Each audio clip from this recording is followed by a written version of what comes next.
This is it, right? The rock stole? Aye, lad. The Council of Valkyries. The Valkyries are of Valhalla, are they not? Glad to see you're paying attention, brother.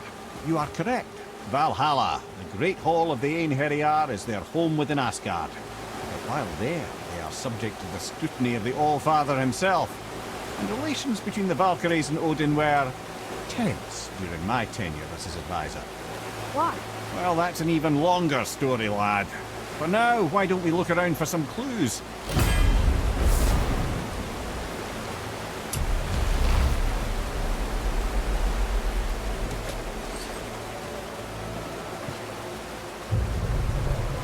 Whoa, you're back. Hello? I don't think she can hear you, lad. The helm's... Lemire. Who is she? Ah, Gondul. Beautiful Gondul. And? Huh? That's it? Beautiful Gondul? No story or anything? Oh, sorry, lad. The sight of Gondul always took my breath away. Gondul had a silver tongue, a sharp wit, and struck a figure so stunning it literally drove men insane. Odin forbid her from setting foot in Midgard after a time, as insanity is not a welcome trait in Valhalla.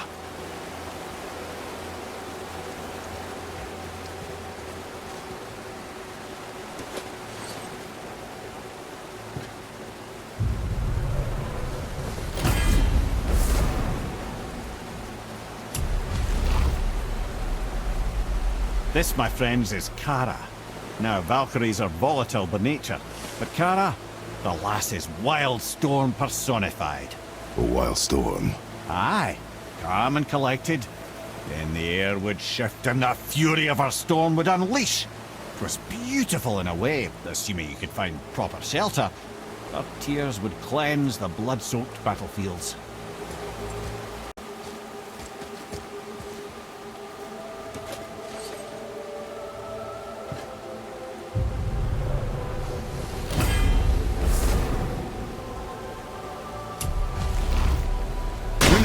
Mistress of War. After any conflict, big or small, she would be first on the scene, sussing out the worthy spirits for a free trip to Valhalla. A gruesome task, but she took great pride in it. Any conflict. Impossible. It's true. She had help from her sisters, of course, but Gunnar was always first to arrive. Her judgment of the fallen was unparalleled, and an invaluable resource to Odin. She was one of his favourites.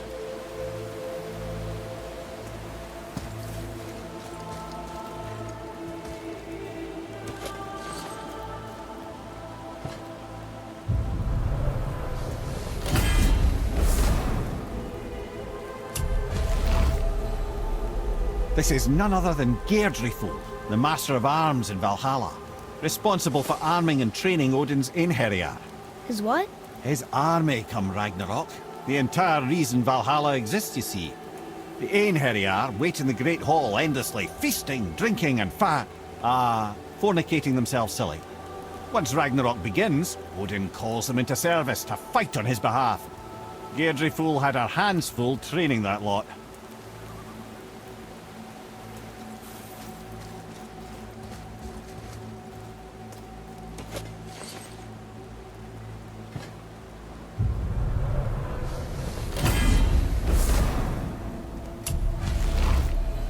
This is Rota, a chooser of the slain.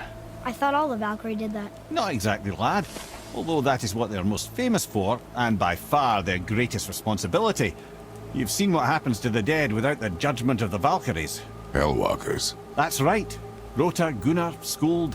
Without them to clean up the aftermath of battle, hell overflows with souls meant for Valhalla.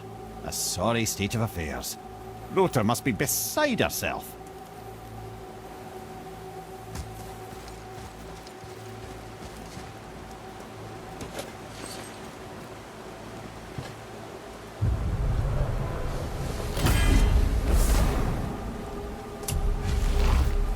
Ah, here we have Eir, the healer. A Valkyrie healer?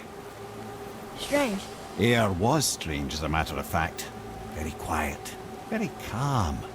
Where her sisters were violent rapids, Eir was a gentle stream.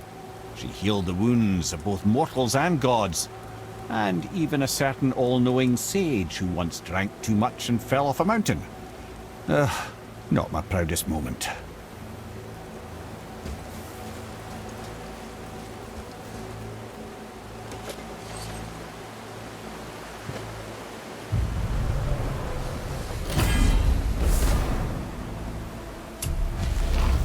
Olrun, once the daughter of a powerful chieftain. She fell defending him during a Reaver attack. Olrun was escorted to Valhalla, where she chose to devote her afterlife to the pursuit of knowledge above all else. Quite unusual behaviour amongst the constant drinking and feasting of her fellow Valhallian denizens. How'd she end up a Valkyrie? Odin. He saw a kindred spirit in Olrun's single-minded pursuit of knowledge. He appointed her as the Valkyrie's resident historian.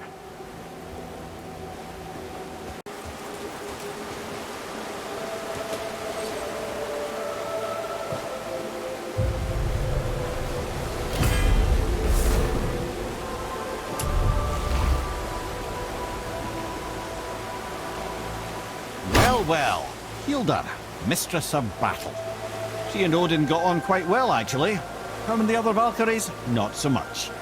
She would spend most of her time here in Midgard observing discord between the living, and sewing some up herself from time to time. She lived for conflict. Some say she was conflict personified. I wonder what will become of her now that she's free.